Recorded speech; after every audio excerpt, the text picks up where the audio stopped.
அனைவருக்கும் வணக்கம். இன்னைக்கு நான் உங்களுக்கு ஒரு அருமையான கதை சொல்ல போகிறேன். அமெரிக்க சிறுவன் ஒருவனுக்கு பயங்கர பண கஷ்டமா. அவனுக்கு $50 தேவைப்பட்டுச்சான். கடவுள்கிட்ட வெகு நாட்களாக வேண்டி பார்த்தானா, ஒன்றும் வேலைக்கு ஆகலையாம். கடைசியாக பணம் வேணும்னு சொல்லி கடவுளுக்கு ஒரு கடிதம் எழுதினானா.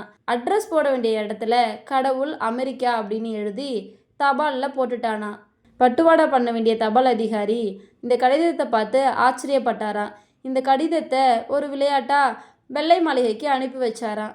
அதிபருக்கு ஒரே ஆச்சரியமா. சரி, இந்த பையனுக்கு உதவலாம் அப்படின்னு நினச்சாராம்.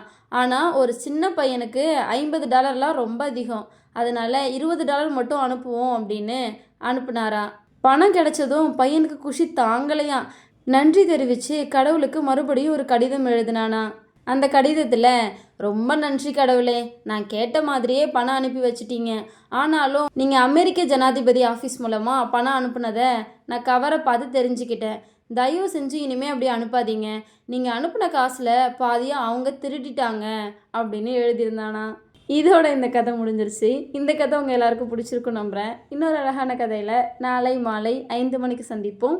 நன்றி.